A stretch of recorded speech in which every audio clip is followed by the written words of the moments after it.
దేవుని బిడలారా, అంతర్జాతీయ మాతృమూర్తుల దినోత్సవం లేక అంతర్జాతీయ తల్లుల దినోత్సవం, ఇంటర్నేషనల్ మదర్స్ డే సందర్భముగా ఇక్కడ మందిరంలో ఉన్న తల్లులందరికీ, అలాగే యూట్యూబ్లో వాక్యాన్ని వీక్షిస్తున్న తల్లులందరికీ మీకు అంతర్జాతీయ తల్లుల దినోత్సవ శుభాకాంక్షలు తెలియజేస్తూ ఉన్నాను. అమలారా, దేవుడు మిమ్మల్ని దీవించును గాక. God bless you.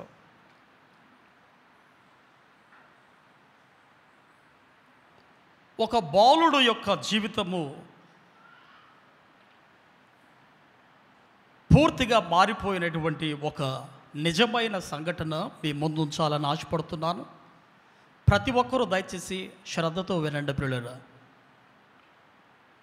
1987 సంవత్సరంలో జరిగిన నిజ సంఘటన. ఒక బాలుడికి 13 సంవత్సరాల వయసులో ఒక మురికి వాడలో ఆయన జీవిస్తూ ఉన్నప్పుడు ఆ బాలుడికి 13 సంవత్సరాల వయసులో 1987 సంవత్సరంలో రిలీజ్ అయినటువంటి ఒక సినిమా ముద్దాయి అనేటటువంటి ఒక సినిమాను ఆ బాలుడు సినిమా థియేటర్కి వెళ్ళి చూస్తూ ఉన్నాడు. విషయం ఏమిటంటే, ఆయన తల్లి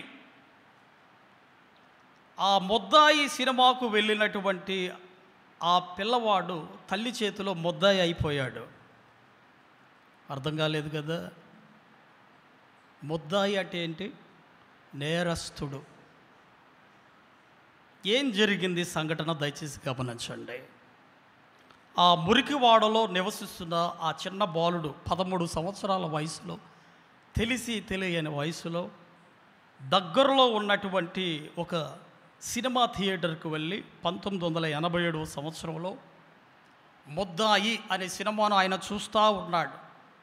సెకండ్ క్లాస్లో కూర్చొని ఆ తల్లి, నా కుమారుడు ఎక్కడున్నాడు అని వెతుకుతూ తెలుసుకొని, కొంతమంది అక్కడ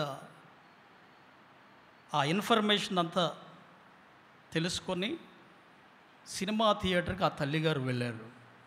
వెళ్ళి ఒక్కొక్క ఉంటాయి కదా, first class, second class, third class అని ఒక్కొక్కరిని ఆ క్లాస్కి వెళుతూ ఆ థియేటర్లో సినిమా చూస్తూ ఉంటారు కదా, కుర్చీల మీద కూర్చొని తల్లి ఒక్కొక్కరిని పరిశీలిస్తూ, అక్కడేమో సినిమా చీకటే, ఆ తల్లి ప్రయాస చూడండి, ఒక్కొక్కరిని ఇట్లా పరిశీలిస్తూ ఎక్కడున్నాడు నా కుమారుడు, పరిశీలిస్తూ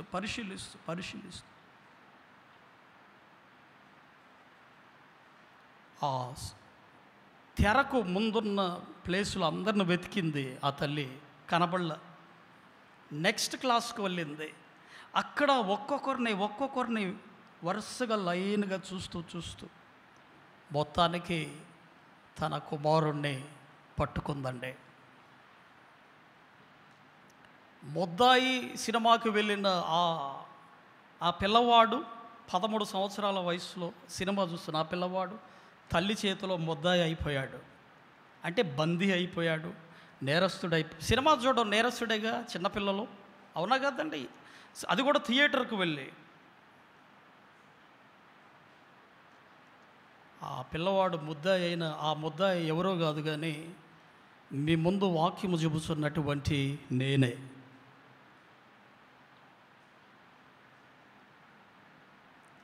పదమూడు సంవత్సరాల వయసులో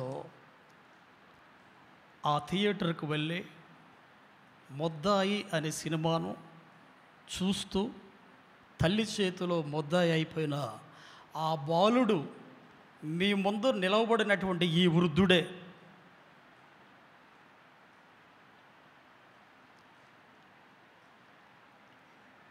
ఆ తర్వాత ఏమై ఉంటుందో మీకు బాగా తెలుసు. మా అమ్మగారు ఇంటికి తీసుకొని వెళ్ళి ఏమనలేదు. అక్కడ ఇంటికి తీసుకొని వెళ్ళి కూర్చోబెట్టి మంచి, ఇప్పటికీ నాకు గుర్తుంది ఆ సంఘటన. ఇప్పటికీ ఆ దెబ్బలు నా ఒంటి మీద కనబడుతున్నాయి. ఇప్పటికీ మంచి గంట కూడా తీసుకుంది. మీరు గంట తీసుకోమాకండి, కానీ కట్టె తీసుకోండి, మంచిది. కత్తె, బెత్తమ్మ తీసుకోండి. కత్తి కాదు, కట్టె, బెత్తమ్మ తీసుకోండి. మా తల్లిగారు అయితే, నేను కొంచెం ముద్దాయను కదా, ముద్దాయి కాబట్టి కొంచెం గట్టిగానే పడతాయిగా, పెద్ద పెద్ద తప్పు కదా చేసింది. తీసుకొని వాతలు పడ్డాయండి, మొత్తం ఒంటి నిండా వాతలే. ఆ దెబ్బలు కొట్టబట్టి నేను ఈనాడు ఆ సంఘటన వల్ల పూర్తిగా మారిపోయానండి. పూర్తిగా మారిపోయా. విషయం ఏమిటంటే, మా తల్లిగారు ఆమె ప్రేమ నేను మరవలేనిదే.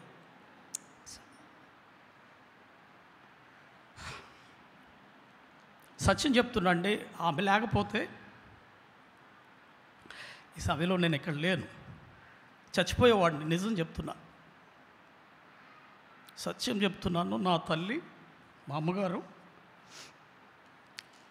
ఎంతో కష్టపడి మమ్మల్ని పెంచి పెద్ద చేసి ఒక మంచి మార్గంలో ఎలా బతకాలి, ఎలా జీవించాలి ఈ ప్రపంచంలో. మా తల్లిగారు పాస్టర్ గారి కుమార్తె కాబట్టి ఆమెకు తెలుసు పిల్లల్ని ఎలా పెంచాలో. కనుక దైవ భక్తిలో మమ్మల్ని పెంచి ప్రియులరా పెద్ద చేసింది. ఈనాడు ఆయన అడుగుజాడలో నేను నడుస్తున్నానంటే కేవలం ఒకటే, మా తల్లి మమ్మల్ని సరైన రీతిలో ఆనాడు భక్తిలో పెంచకపోతే ఈనాడు నేను సేవకుని అయ్యేవాడిని కాదు. దేవుని బిడ్డలారా, అందుకనే బైబిల్లో ఒక మాట ఉంది, మీరు చూస్తే దయచేసి చూడండి. సామెతల గ్రంథం 22వ అధ్యాయం 6వ వచనం మీరు చూస్తే, బాలుడు నడవవలసిన త్రోవను వానికి నేర్పము, వాడు పెద్దవాడైనప్పుడు దాని నుండి తొలగిపోడు. ఫుట్ నోట్స్లో ఉందో చూడండి. వృద్ధుడైనప్పుడు, పెద్దవాడైనప్పుడు అంటే వృద్ధుడైనప్పుడు దాని నుండి, అంటే ఏవైతే మీ పిల్లలకి మీరు నేర్పిస్తారో అవన్నీ కూడా మీ పిల్లలు పెద్దోళ్ళు అయినప్పుడు కూడా వాటిని మర్చిపోరు. హీబ్రూ భాషలో దాని వివరణ చాలా బాగుందండి.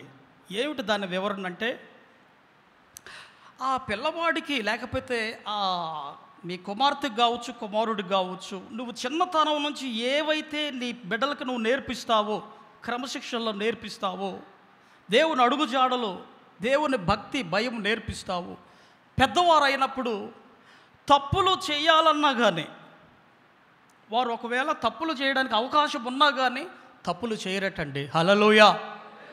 కారణం ఏమిటంటే, ఆ తల్లి ఏం చేసిందంటే ఆ పిల్లల్ని సరైన రీతిలో పెంచింది కాబట్టి పెద్ద అయినాక ఒకవేళ తప్పు చేయని స్నేహితులు కానీ ఇంకెవరన్నా కానీ చేయమన్న వాళ్ళు చేయరండి. దానికి గొప్ప ఉదాహరణ యోసేపు. అవునా కదండి? దానికి గొప్ప ఉదాహరణ ఎవరు? యోసేపు. తల్లులు, నిజంగా తల్లులందరూ కూడా వాళ్ళ ప్రేమను మనం మర్చిపోలేమండి. ఎందుకంటే వాళ్ళు 9 మాసాలు 9 మాసాలు గర్భాన పెంచి ఏం ప్రమాదం సంభవించకుండా ఏమన్నా వారు ఉరుకులడ్డానికి వీల్లేదు. చాలా జాగ్రత్తగా కేర్ తీసుకుంటేనే మనం బ్రతికి బయటకు వస్తాం. అవునా కాదండి? 9 మాసాలు ఎంతో జాగ్రత్తగా కంటికి రెప్పల బిడ్డల్ని ఆ 9 మాసాలు కాపాడుకుంటారు. తల్లులు ఎంత గొప్ప ప్రేమ అండి! ఈ ప్రపంచంలో అందరికన్నా గొప్ప ప్రేమ, దేవుని తర్వాత ప్రేమ ఎవరు ప్రేమించేదంటే తల్లేనండి. తల్లికి ఒకసారి, తల్లులకు ఒకసారి చెప్పకూడదు అందరం. సత్యమండి ఈ మాట. తల్లుల్ని మనం వాళ్ళ ప్రేమ వర్ణించలేము. వాళ్ళ ప్రేమను మనం వర్ణించలేము. చూడండి, తల్లులు కన్న తర్వాత ఎంత కంటికి రెప్పలా కాపాడుకుంటారండి వాళ్ళు. చూడండి, ఏ మాత్రం నిర్లక్ష్యం చేసినా ఏమైపోతారు? కుక్కల పాలు కూడా అయిపోయిన వాళ్ళు లేరా? మీరు చెప్పండి. ఉయ్యాల్లో వేసి ఊపుతూ కొద్దిసేపు అటు బయటికి వెళ్తే ఏమైపోయారు కొంతమంది పిల్లలు? కుక్కలు తినేసిన సందర్భాలు ఉన్నాయి. అంటే కంటికి రెప్పలా పిల్లలను కాపాడుకోవాలి. వాళ్ళకి ఏదైనా జ్వరము, జలుబు, రోగము వచ్చినా ఏమండి తల్లులు ఏం చేస్తారు? నిద్రని మానుకుంటారు కాదా? చెప్పండి. నిద్రను మానుకుంటారు. భోజనం, సరైన భోజనం తింటారా వాళ్ళు? సరైన భోజనం తినడానికి కూడా వీలు పడదు. ఎన్నో పథ్యాలు ఉండాలి, కడుపును కాల్చుకోవాలి. నిద్ర ఆహారం దొరకదు. ఇటువంటి తల్లుల ప్రేమ ఎంత వర్ణించినా తక్కువేనండి. దేవుని బిడ్డలారా గమనిస్తున్నారా? ఈ ప్రపంచంలో తల్లి ప్రేమ ఎంత గొప్పదో ఒక చిన్న విషయం చెప్తాను వినండి. ఒక చిన్న విషయం. జంతువుల్లో చిన్న కుక్కను చూడండి. కుక్కను చూడండి, తల్లి కుక్కను. పిల్లలు కన్నాక దగ్గరకు వెళ్ళండి, ఊరుకుంటాయా కుక్కలు? చీల్చి చెండాడుతాయి. అంటే అంత కోపంలో ఉంటాయి, నా పిల్లలనేమో చేస్తారేమో వీళ్ళని. అవసరమైతే ప్రాణాలు దిగించి ఎవరొచ్చినా సరే ఒప్పుకోదు తల్లి. ఒక జంతువు తల్లి జంతువు కుక్క, తల్లి కుక్క పిల్లల కోసం ప్రాణాలు పెట్టడానికైనా వెనకాడదు. తల్లి కూడా అంతేనండి. తల్లి కూడా అంతే. ఒకరోజు ఒక అమ్మాయి డాక్టర్ కోర్స్ చేస్తూ ఉంది. డాక్టర్ కోర్స్ చేసిన తర్వాత ఆ స్టూడెంట్స్, ఆమె క్లాస్మేట్స్ని అందరినీ ఇంటికి ఆహ్వానించింది. ఇంటికి ఆహ్వానించినప్పుడు వాళ్ళ అమ్మతో ఒక మాట చెప్పింది. అమ్మ, ఈరోజు మరి మా డాక్టర్ కోర్స్ ఎంబీబీఎస్ కోర్స్ అయిపోయింది, నా స్నేహితురాడు అందరిని పిలుస్తూ ఉన్నాను. ఏమిటంటే నీ మొహం అంతా కాలిపోయింది కదా, మా అమ్మగారు అని నేను చెబితే వాళ్ళు అదొకలాగా ఫీల్ అవుతారు కాబట్టి నా పని మనిషి అని చెప్తాను, నువ్వేమనుకోవద్దమ్మా అని ఆ అమ్మాయి అని అంటే వాళ్ళు రాబోతున్నారు. ఈలోపు అక్కడున్న వారికి ఈ విషయం తెలిసింది. అరే ఈ అమ్మాయి ఏంది ఇంత మాట అన్నదని చెప్పి,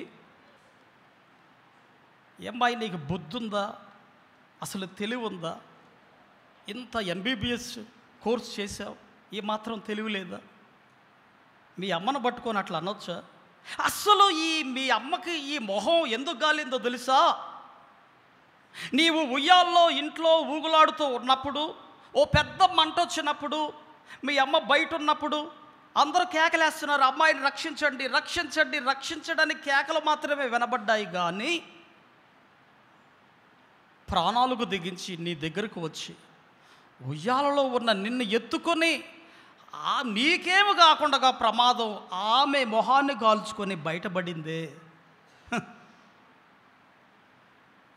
ఎందుకు కాలింది అనుకుంటున్నావు? నీ గురించే ఆ మొహం కాల్చుకుందమ్మా అన్నప్పుడు ఆ అమ్మాయి పశ్చాత్తాపడి చెంపలు వేసుకొని, అమ్మా నన్ను క్షమించు అని తన స్నేహితురాండ్రికి వచ్చినప్పుడు ఆ తల్లి యొక్క గొప్పతనాన్ని స్నేహితురాండ్రికి అందరికీ తెలియజేయడం జరిగింది.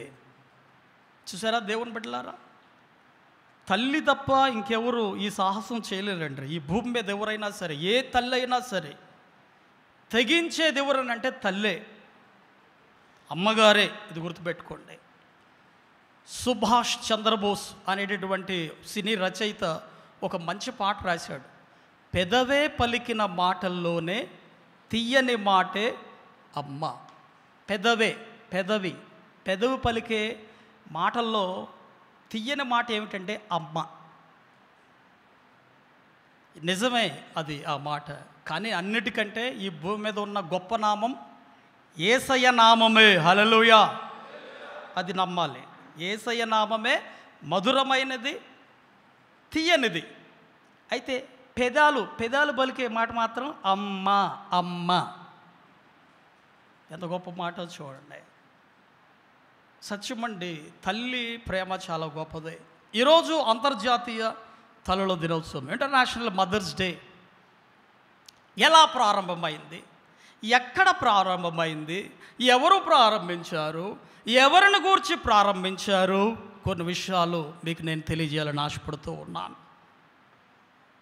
యాన్ రీవ్స్ జార్విస్ అనేటటువంటి ఒక తల్లి, ఆమె తన పిల్లలకు చేసిన త్యాగాన్ని జ్ఞాపకం చేసుకొని ఆ తల్లికి మరి కృతజ్ఞత భావంతో జ్ఞాపకార్థముగా ఉండులాగున ఒక అమ్మాయి అంటే యాన్ రీవ్స్ జార్విస్ గారి యొక్క కుమార్తె అయినటువంటి యానా జార్విస్ అనేటటువంటి ఒక యవనస్తురాలు. ఈ అమ్మాయి తన తల్లి ప్రేమకు గుర్తుగా జ్ఞాపకార్థముగా 1908 సంవత్సరంలో మే 12వ తారీఖు అమెరికా దేశంలో ప్రారంభించింది. మొట్టమొదటిగా తన స్నేహితురాండ్రు అయినటువంటి మరికొంతమంది ఈ యవనస్తురాలతో కలిసి దాదాపు 1909 సంవత్సరం నుండి 1919 వరకు తల్లులు చేసిన ఆ గొప్పతనాన్ని, ప్రేమను పురస్కరించుకొని జ్ఞాపకార్థముగా ఈ తల్లుల దినోత్సవాన్ని చేస్తూనే వచ్చారు.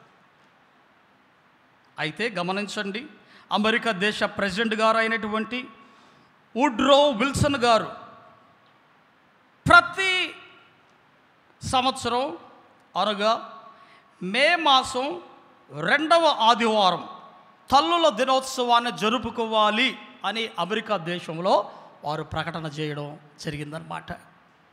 ఆ తరువాత ఈ తల్లుల దినోత్సవం క్రమక్రమముగా యూరోప్ ఖండాలకు పాకింది 1930 ఆ సంవత్సరంలో.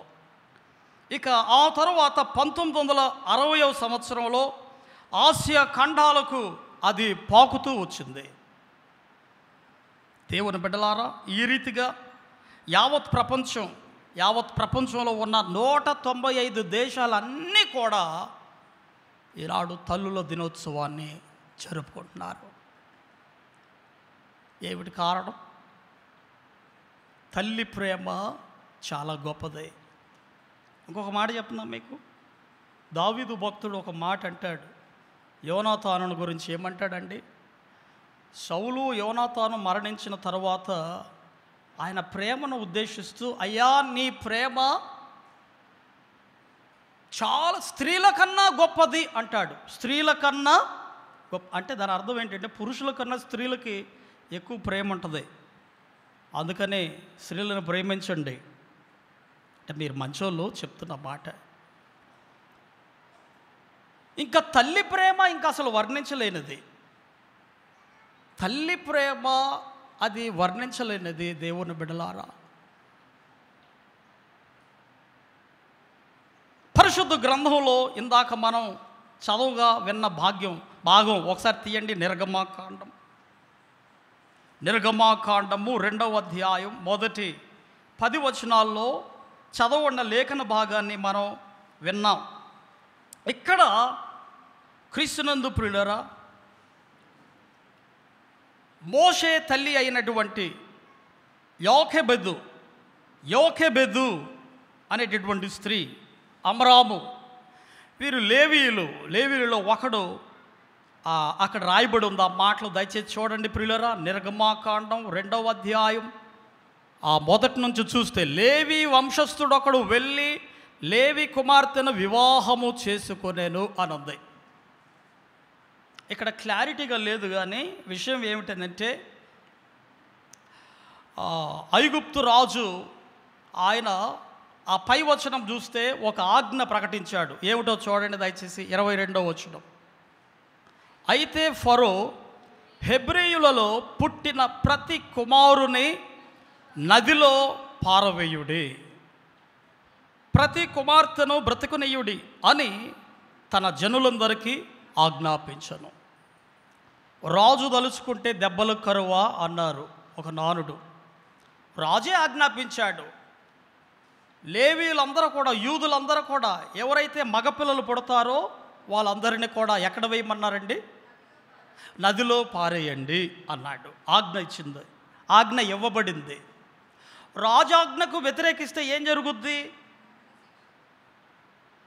కరెక్ట్. అది రాజాజ్ఞను ఎవరైనా తృణీకరించారంటే మరణశిక్ష వారికి. ఇక్కడ యోకెబెదు ఆమె కూడా చచ్చిపోతే చచ్చిపోయాను, నేను బ్రతకడం నాకు ముఖ్యం కాదు, నా కుమారుడు బ్రతకడం నాకు ముఖ్యము. ప్రాణాలకు తెగించి రాజాజ్ఞను తృణీకరించి నా ఈ చిన్న కుమారుడు బ్రతికితే చాలు అని ఆ తల్లి మోషేని ఎంతకాలం భద్రంగా ఉంచిందండి? 3 మాసాలు. 3 మాసాలు. బాగా గుర్తుపెట్టుకోండి. చిన్న బిడ్డల్ని దాయడం వీలు పడుతుందా చెప్పండి? చిన్నపిల్లల్ని బాగా వినాలి. అక్కడ సైనికులు అటు ఇటు తిరుగుతూనే ఉన్నారు, ఐగుప్తులందరూ తిరుగుతూనే ఉన్నారు,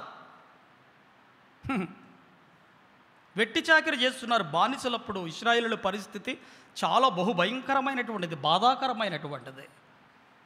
3 మాసాలు ఈ చిన్నపిల్లవాడైనటువంటి మోషేని భద్రంగా దాయడం మామూలు విషయమా చెప్పండి?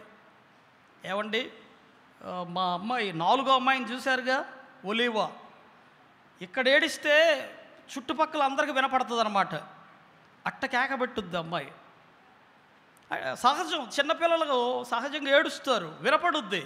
నువ్వు ఎంత ఓదార్చినా, ఎంత ఉయ్యాలూపినా, ఇంకేమో చేసినా, లాలించినా, పాటించినా లాభం లేదు. అది కూడా 3 మాసాలు అంటే 90 రోజులు ఆ పిల్లవాడిని కంటికి రెప్పలా కాపాడుకో. అంటే ఏం చేసి ఉండొచ్చండి ఆ తల్లి? ఏం చేసి ఉండొచ్చు ఆలోచన చేయండి. ఒక్కరోజు కనబడితే చాలు, అరే రాజు ఆజ్ఞకు ఈమె వ్యతిరేకంగా ఏం చేస్తుంది? పిల్లోడిని నదిలో పడేయకుండా పెంచుతుంది, కాబట్టి ఈమెనే చంపేయండి అంటాడు. అంటాడా అనడా? ఖచ్చితంగా. మరి ప్రాణాలకు తెగించి ఆ తల్లి చిన్న కుమారుణ్ణి, సుందరంగా ఉన్న ఆ కుమారుణ్ణి పెంచి 3 మాసాలు 90 రోజులు కంటికి రెప్పల కాపాడింది. అయితే వినండి, ఆ తల్లి యొక్క ఎంత జ్ఞానం దేవుడిచ్చాడో చూడండి. యూదులకి చాలా జ్ఞానం ఉంటుందండి, యూదులకి చాలా జ్ఞానం ఉంటుంది. చిన్నప్పటి నుంచే అదొక సబ్జెక్ట్, వీలైతే ఎప్పుడన్నా చూద్దాం. ఇది సమయం కాదు చెప్పడానికి. యూదులు దేవుని ఎడల భయభక్తులు కలిగినటువంటి బిడ్డలు కాబట్టి వాళ్ళు దేవుని అడుగుజాడలో నడుస్తున్న బిడ్డలు. ఈ చిన్న పిల్లవాడు సుందరగా ఉండుట చేత ఆ పిల్లవాడిని ఆమె 3 మాసాలు భద్రంగా కాపాడుతుంది. బాగా వినండి, మీరు గనక చూస్తే అక్కడ మోషే కంటే ముందు 2 పుట్టారు. ఎవరు వాళ్ళు? మిరియాము పెద్ద అమ్మాయి, పెద్దామామె. ఆమె తర్వాత అహరోను, తర్వాత ఎవరు? మోషే. 3. అయితే ఇక్కడ సంఘటన ఏమిటంటే, ఈ ఆజ్ఞ ఎప్పుడు ఇవ్వబడిందంటే మోషే పుట్టిన కాలంలో అన్నమాట ఈ ఆజ్ఞ జారీ చేయబడింది. మగపిల్లలు పుడితే నదిలో పారేయండి, ఆడపిల్లలు పుడితే చాలా కఠినంగా ఉంది, చాలా బీభత్సంగా ఉంది. ఆ ముందు ఆ చరిత్ర మొదటి అధ్యాయం చివరి భాగంలో మీరు చదివితే ఉంటుంది ఎంత కఠినంగా ఉందో పరిస్థితి. అసలు ఈ మంత్రస్నానులు ఎవరైతే ఉన్నారో మగపిల్లలు పుడితే ఆ పురిటిలోనే చంపేయండి వాళ్ళని అని ఆజ్ఞ కూడా జారీ చేయబడింది. అంటే అంత కఠినంగా ఉంది పరిస్థితి. ఈ తల్లి యోకెబెదు ప్రాణాలకు తెగించి ఆ కుమారుణ్ణి 90 రోజులు 3 మాసాలు పెంచుతూ ఒక పని చేసింది. ఇక నా వల్ల కాదని ఒక జమ్ము పెట్టె సిద్ధం చేసి దానికి కీలు పూసి ఏం చేసింది? నదిలో వేస్తూ ఏం చెప్పిందంటే కుమార్తెకి ఉంది కదా మిరియాము, అమ్మా నీవు ఈ నదిని పట్టుకుంటా చూసుకుంటా వెళ్ళు, తమ్ముడు ఆయన పరిస్థితి పరిశీలన చేయి, ఎవరైనా ఆ పిల్లవాడిని తీసుకుంటే నేను పెంచుతానని చెప్పు. అంటే ఆయన తల్లి అని చెప్ప, మాకు వివరాలన్నీ చెప్పి పంపించి ఉండొచ్చు. ఖచ్చితంగా వివరాలు అక్కడ లేవు. సంఘటన చూస్తే ఏం జరిగింది అని అంటే, ఆ జమ్ము పెట్టె, ఆ పెట్టె చూడండి, ఒకసారి చూడండి, దయచేసి చూడండి, కొన్ని మాటలు అక్కడ ఉన్నాయి చూడండి పిల్లరా.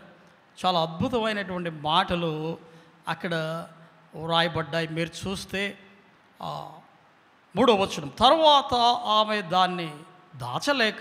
దాచలేక వాని కొరకు ఒక జమ్ము పెట్టె తీసుకొని దానికి జగటమన్నును కీలును పూసి అందులో ఆ పిల్లవానిని పెట్టి ఏటి ఒడ్డున జంబులో దానిని ఉంచగా అనుంది.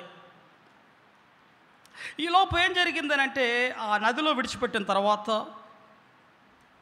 మోషే ఆ చిన్న జమ్ము తొట్టిలో వెళతా ఉన్నాడు.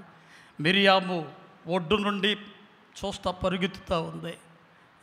ఈలోపు ఏం జరిగిందంటే మీకు తెలుసు, ఫరో కుమార్తె అక్కడ స్నానం చేయడం, కనిపెట్టడం, యూదులలో ఒక పిల్లవాడు వీడు, సో నేను వీడిని పెంచుకుంటాను, తీసుకురమ్మని చెప్పి పనికత్తెలకు చెప్పినప్పుడు వాళ్ళు తీసుకొస్తారు. అప్పుడు ఈ అమ్మాయి వెళ్ళుద్ది, మిరియాము వెళ్ళి, అమ్మా ఇదిగో ఈ పిల్లవాడిని పెంచడానికి నేను ఒకరిని తీసుకొస్తానంటే వెళ్ళి తీసుకురా, నా కొరకు ఈ పిల్లవాడిని పెంచడానికి బాగుంటుంది అన్నప్పుడు అప్పుడు మిరియాము యోకెబెదు దగ్గరికి వెళ్ళి విషయమంతా చెప్పినప్పుడు ఆ పిల్లవాడిని ఆ ఫరో కుమార్తె చెప్పుద్ది, నా కొరకు నువ్వేం చేస్తావంటే పాలిచ్చి వీడిని పెంచు, పెద్దవాడైనప్పుడు నా దగ్గరికి తీసుకొని రమ్మని చెప్పినప్పుడు అక్కడ ఒక మంచి అద్భుతమైన మాట ఉంది. చూడండి ప్రియులారా, దయచేసి చూడండి, చాలా అద్భుతమైన మాట. మీకు 10వ వచనం చదువుతున్నా చూడండి. ఆ బిడ్డ పెద్దవాడైన తరువాత, ఆ ముందు వచనం 9వ వచనం, ఫరో కుమార్తె ఆమెతో, ఈ బిడ్డను తీసుకుని పోయి నా కొరకు వానిని పాలిచ్చి పెంచుము, నేను నీకు జీతమిచ్చేదనని చెప్పగా ఆ స్త్రీ ఆ బిడ్డను తీసుకొని పోయి పాలిచ్చి పెంచను. చాలా మంచి మాట, అది చాలా అద్భుతమైన మాట. ఆ మాట, ఆ బిడ్డను పాలిచ్చి పెంచను. ఎట్లా ఇచ్చింది? పాలిచ్చి అంటే బాగా వినండి, ఉగ్గు పాలు తాపిస్తూ ఆ తల్లి ఏం చేసి ఉండొచ్చు? బిడ్డకి ఏం నేర్పించి ఉండొచ్చు? ఒరేయ్, నువ్వు ఎవరు అనుకుంటున్నావు? నీవు నా సొంత కుమారుడివి. ఇదిగో ఈ బానిసత్వంలో ఉన్న ఈ ప్రజలందరూ ఎవరు? నీ ప్రజలు రావాళ్ళు. ఇదిగో ఇది పరిస్థితి అని చరిత్ర అంతా చెప్పిందండి.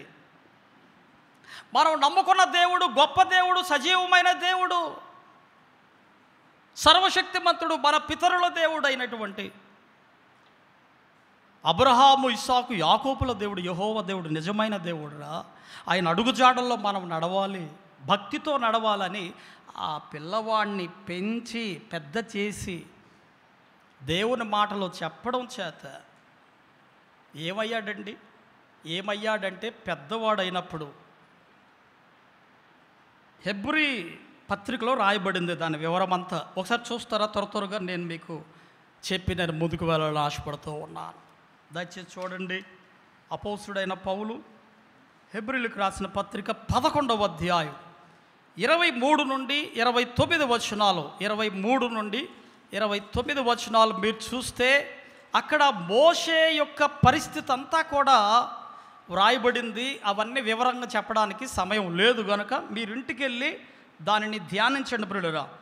అపోస్తుడైన పౌలు హెబ్రీలకు రాసిన పత్రిక 11వ అధ్యాయం 23 నుండి 29 వచనాలు అక్కడ ఉన్నాయి.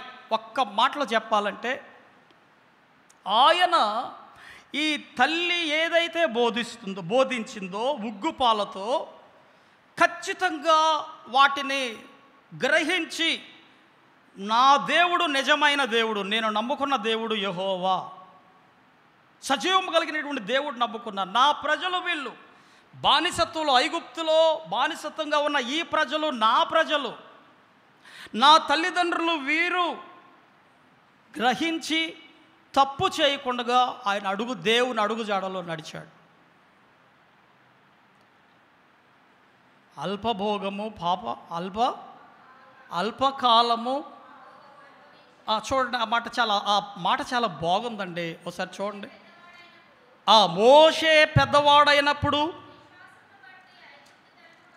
విశ్వాసమును బట్టి ఐగుప్తు ధనము కంటే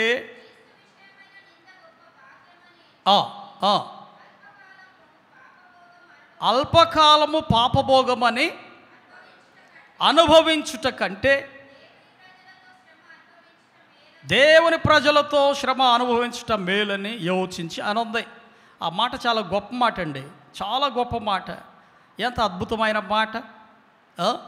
అల్పకాలము పాపభోగము అనుభవించుట కంటే దేవుని ప్రజలతో శ్రమ అనుభవించటం మేలని యోచించి. కావాల్సినంత భోజనం ఉంది ఆయనకి, రాజభోజనం రోజు తినొచ్చు, ఎందుకంటే వాళ్ళ కుమారుడుగా పెంచబడ్డాడు. అయితే ఇది అల్పమైంది, ఈరోజు ఉంటుంది రేపు పోతుంది. ఇదెందుకు నాకు, నా ప్రజలతో నేను శ్రమ అనుభవించడమే నాకు కావాలి. ఎక్సలెంట్ కదండి. దేవుని బిడ్డలారా, యోకోబేదులో ఉన్న గొప్పతనం ఏంటంటే మోషేనే కాదండి, మిరియాము, అహరోను, మోషే ముగ్గురు కూడా ఎక్కడున్నారండి? వారు దేవుని సేవలో ఉన్నారు. హల్లెలూయా కాదా? చూడండి, ఒక ఆమెమో మిరియాము ప్రవక్త్రిని, అహరోను ఎవరండి? ప్రధాన యాజకుడు. మోషే ఎవరండి? దేవుడు ఏర్పాటు చేసుకున్న గొప్ప నాయకుడు. అందరూ కూడా మినిస్ట్రీలో ఉన్నారు, దేవుని సేవలో ఉన్నారు. ఎంత ధన్యత అండి. యోకోబేదు యొక్క పెంపకం అండి అది. వారు ముగ్గురు కూడా దేవుని అడుగుజాడలో నడిచారు అని అంటే కారణం ఏమిటి? తల్లి పెంచిన పెంపకం. అమలారా వినండి, మీ పిల్లల్ని ఎలా పెంచుతున్నారో మీరే ఒక్కసారి అర్థం చేసుకోండి.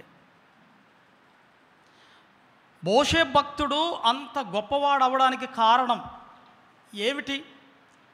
తన ముగ్గురు పిల్లలు దేవుని సేవలో ఉండి ఎదిగారంటే కారణం ఏమిటనంటే, దేవుడు అంత గొప్పగా వారిని వాడుకున్నాడంటే కారణం ఏమిటంటే తల్లి పెంచిన పెంపకము. దేవుని బిడ్డలారా, దావీదు భక్తుడు కూడా అదే మాట అన్నాడు. కీర్తన గ్రంథం చూడండి దయచేసి. ఇందాక మన ఉత్తర ప్రతి భాగంగా చదువుకున్నాం. 116వ సంకీర్తన నేను ముగించేస్తాను త్వరలో. చూడండి, 116వ సంకీర్తన మీరు చూస్తే చాలా అద్భుతంగా ఆ మాట ఉందండి. 116వ సంకీర్తన 16వ వచనం చూడండి. యెహోవా, నేను నిజముగా నీ సేవకుడను, నీ సేవకురాలి కుమారుడనై ఉన్నాను. గమనించారా మాట? నేను నిజముగా నీ సేవకుడను, నీ సేవకురాలైనటువంటి కుమారుడను. అంటే దావీదు భక్తుడు చిన్నతనం నుంచే దేవుడంటే భయం భక్తి కలిగినటువంటి వాడు. చిన్నప్పటి నుండే తండ్రి గొర్రెలు ఆయన కాస్తున్నప్పుడు ఆయన సితార పట్టుకొని, వీణను పట్టుకొని కొన్ని పాటలు రాస్తూ, దానికి స్వరకల్పన చేస్తూ, వాయిస్తూ, పాటలు పాడుతూ, దేవుడి మహిమపరుస్తూ. అంతెందుకండి, ఈ 150 కీర్తనలు ఉన్నాయి. కీర్తనలు అంటే పాటలు. కీర్తన గ్రంథం ఒక ప్రత్యేకమైంది. పాటలు అవన్నీ కూడా అనేక రాగాలతో మరి పాడినటువంటి పాడదగిన గీతాలు అవన్నీ కూడా. చాలామంది మరి దావీదు కీర్తన అంటారు. ఎందుకంటే ఎక్కువగా సింహభాగం ఎవరు రాశారంటే దావీదే రాశాడు, అందుకని దావీదు కీర్తన అంటారు. అంటే ఉద్దేశం ఏమిటంటే చిన్నప్పటి నుండి దేవుడు అంటే భయము భక్తి కలిగి జీవించాడు. ఏమిటి కారణం? కారణం ఏమిటంటే ఆయన తల్లి దేవుని అడుగుజాడల్లో నడుస్తూ తన కుమారుడిని దావీదుని పెంచడం చేత. గమనించాలి మాట.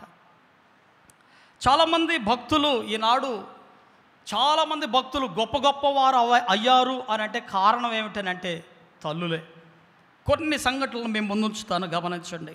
ఈనాడు ప్రియులరా, మనకి ఈ లైట్లు వచ్చాయనంటే ఈ వెలుగు, ఈ లైట్స్ ఎవరు కనిపెట్టారండి? Thomas Alva Edison. అసలు జ్ఞానం లేదు ఆయనకి. స్కూల్లో వీడు పనికిరాడు, వీడిని తీసుకొని వెళ్ళిపోండి అంటే ఆ తల్లి, పెద్ద చరిత్ర ఉంది అక్కడ. ఆ తల్లి ఆయన్ని తీసుకొని వెళ్ళి ఓ పెద్ద శాస్త్రజ్ఞుడు తయారు చేసిందండి ఆవిడ. అంటాడు ఆయన తన తల్లిని గురించి ఒక మాట అంటాడు. ఈ థామస్ ఆల్వా ఎడిసన్ అంటాడు, my mother was the making of me. అంటే నా తల్లి నన్ను ఇలా తయారు చేసింది అంటాడు. ఇంత శాస్త్రజ్ఞుడు అయ్యానంటే ఎవరో కారణం? నా తల్లి. షీ వాజ్ సో ట్రూ, ఆమె నిజమైనది. సో ష్యూర్ ఆఫ్ మీ, నా విషయంలో ఇక ఖచ్చితమైనటువంటి వ్యక్తి ఆవిడ అన్నాడు. And I felt I had someone to live for. నేను వేరే వ్యక్తుల గురించి బ్రతకాలని నా తల్లి నేర్పించింది నన్ను. అంతేకాదు, someone I must not disappoint, నేను ఎవరిని కూడా నేను డిసప్పాయింట్ చేయదలుచుకోలేదు అంటాడు. ఇవన్నీ కారణం ఏమిటనంటే నా తల్లి నాకు నేర్పించిన విధానం కాబట్టే నేను ఇలా ఉన్నాను ఈనాడు అంటాడు. ఎంత గొప్ప సంగతి అండి. ఒక పనికి మాలిన వ్యక్తిని తల్లి ఏం చేసిందండి? శాస్త్రజ్ఞుడు చేసింది. ఈనాడు లేకపోతే మనకి లైట్స్ లేవు. మరొక భక్తుడు అంటాడు, బిల్లీ గ్రహాం గారు అంటాడు, నా తల్లి నాపై ఎక్కువ ప్రభావము చూపింది అంటాడు. నాకు తెలిసిన వ్యక్తులందరిలో నా తల్లి నాపై ఎక్కువ ప్రభావం చూపింది. Of all the people I have ever known, my mother had the greatest influence on me అన్నాడు. క్రీస్తునందు ప్రియ దేవుని బిడ్డ, తల్లుల ప్రభావం చూసారా? మీ పిల్లల్ని ఎలా పెంచుతున్నారు మీరు? అమ్మ తల్లులారా గమనించండి. మీ తల్లులైనటువంటి మీరు మీ పిల్లల్ని ఇప్పటి నుండే సరైన విధానంలో నువ్వు పెంచితే ఒకరోజు చూస్తావు ఫలం, ఖచ్చితం అది మాత్రం. సెయింట్ అగస్టిన్ గారు అన్నాడు, అసలు శాటన్ అగస్టిన్ ఆయన అంటే దుర్మార్గుడు. అగస్టిన్ చేయనటువంటి పాపము ఏది లేదండి, దుర్మార్గుడు అనమాట, అన్ని పాపాలు చేశాడు. శాటన్ అగస్టిన్ సెంట్ అగస్టిన్గా మారడం. సెంట్ అంటే అర్థం ఏంటంటే ఈ సెంటు కాదు, సెంట్ అంటే పరిశుద్ధుడు. ఒక పాపి అయిన వ్యక్తి పరిశుద్ధుడుగా మార్చబడ్డానికి ఎవరు కారణం అనంటే నా తల్లి అంటాడు ఆయన. నా తల్లి కన్నీటి ప్రార్థన ప్రవాహములో నేను దేవుని రాజ్యములోనికి కొట్టుకొని వచ్చి తిని అని సాక్ష్యం ఇచ్చాడు. ఎంత గొప్ప మాట అండి అది. నరకానికి వెళ్ళాల్సిన నేను నా తల్లి కార్చిన కన్నీటి ప్రవాహములో కొట్టుకొని పోయి ఎక్కడికి వెళ్ళాను? నేను పరలోక రాజ్యంలో పడ్డాను అంటాడు. ఏం తల్లి అండి ఆ తల్లి. అమ్మలారా, మీ పిల్లల కొరకు కన్నీళ్ళు గారుస్తున్నారా? జాన్ వెస్లీ గారు మతోద్ధరణ తీసుకొచ్చిన వ్యక్తి, సంఘ సంస్కరణ చేసిన వ్యక్తి. జాన్ వెస్లీ గారు మామూలు ఆయన కాదు. ఆయన కూడా తన తల్లి గురించి ఒక మాట అంటాడు. ఏమంటాడంటే, I learn more about Christianity from my mother than from all the theologians in England అంటాడు. ఈ మా ఇంగ్లాండ్ దేశంలో ఉన్నటువంటి ఈ దైవజ్ఞానం కలిగినటువంటి ఎవరైతే థియాలజియన్స్ ఉన్నారో వారి అందరికంటే కూడా ఎక్కువగా నేను నా తల్లి నుండే ఎక్కువ దైవజ్ఞానాన్ని తెలుసుకున్నాను, పొందుకున్నాను అంటాడు. సంఖ్య నాకు తెలియదు కానీ జాన్ వెస్లీ గారి తల్లిగారు ఎవరండి ఆ పేరు? సూజన్నా వెస్లీ గారు. ఆమె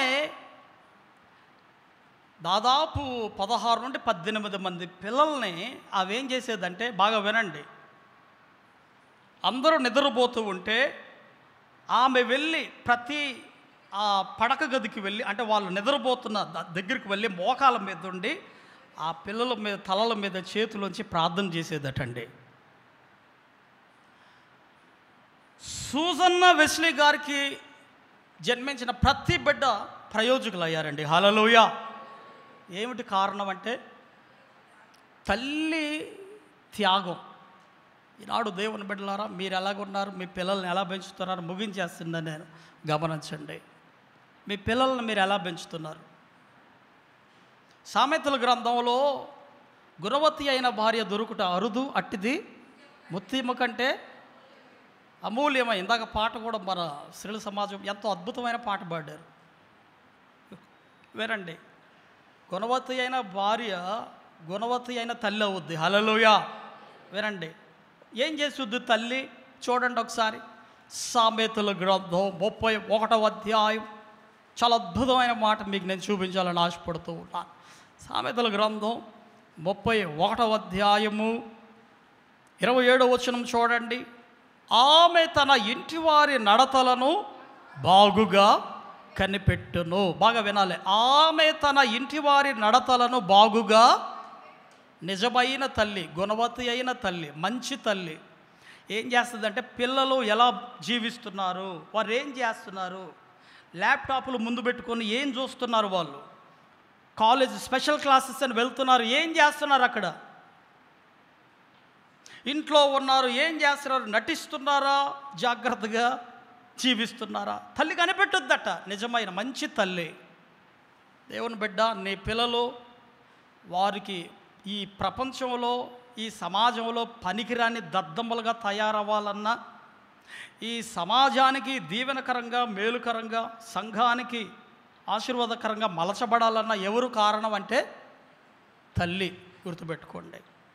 ఇలా చెప్పుకుంటూ పోతే ఇంకొక గంట ప్రసంగం చేయొచ్చు నేను. మీరు ఇంటికి వెళ్ళిపోతారు నన్ను ఇక్కడ విడిచిపెట్టి. అందుకని నేను ఇంకెక్కువ విషయాలు చెప్పట్లా. ఏం చేయాలైతే మనం? తల్లులు ఇంత త్యాగం చేసి మనల్ని పెంచుతారు కదా, ఇంత పెద్దవారిని చేస్తారు, ప్రయోజకులను చేస్తారు. పిల్లలవైన మనం ఏం చేయాలి? తల్లిదండ్రులని, తల్లికి తండ్రులారా మీరేం బాధపడమాకండి. నెక్స్ట్ మాసంలో ఫాదర్స్ డే, మీరేం భయపడమాకండి. అప్పుడు అసలు విషయాలు, అప్పుడు తండ్రుల గురించి చూద్దాం. ఇప్పుడు తల్లుల గురించి చూస్తున్నాం. మీరేం అనుకోమాకండి, మా గురించి చెప్పట్లేదని. అమ్మలారా వినండి, తల్లులుగా ఇంత త్యాగం చేయాలి మీరు. సంగీతంలో బాగా వినండి, మందర స్థాయి నుండి తార స్థాయి వరకు ఉంటాయి. సా సా మందర స్థాయి, సో తార స్థాయి. తార స్థాయిలో ఉన్న సా సా అని అంటారు, అంటే చుక్క ఉంటుంది అక్కడ. అతి తార స్థాయి అంటే ఆ సాకి 2 చుక్కలు ఉంటాయి సంగీతంలో, గుర్తుపెట్టుకోండి. అంటే ఇప్పుడు మనుగడలో లేదు అది ఇంకా అన్నమాట.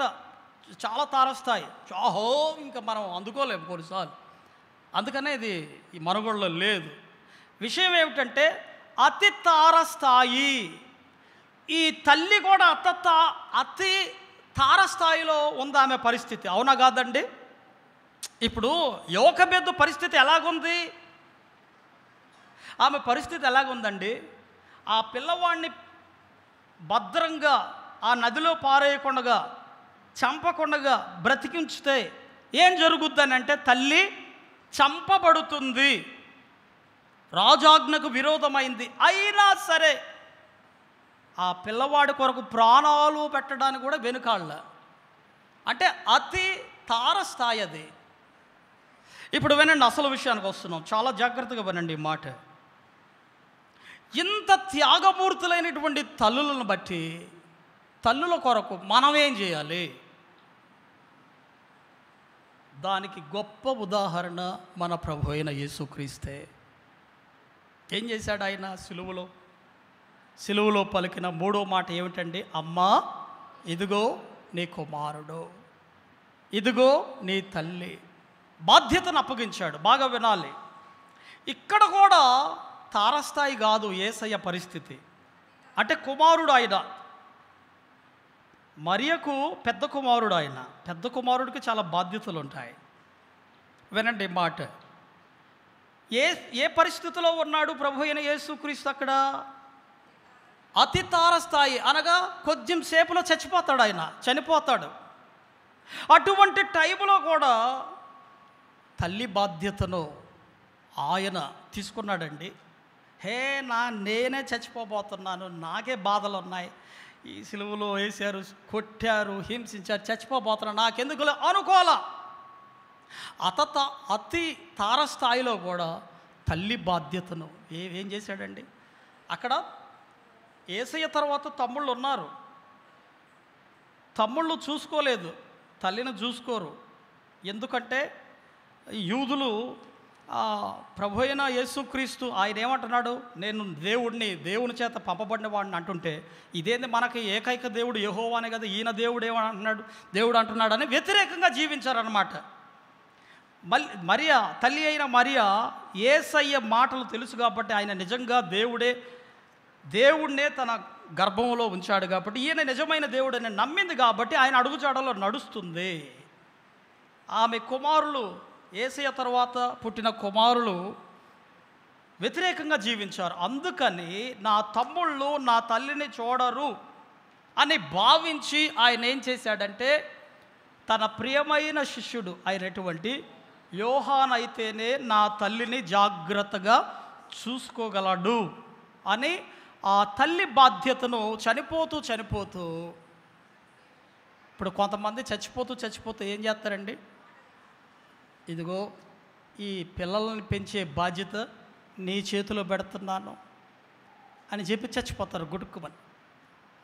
వాళ్ళు పాపం వాళ్ళు చూస్తారు, వాళ్ళని ఆ మాట తీసుకున్నారు కాబట్టి చూస్తారు వాళ్ళు.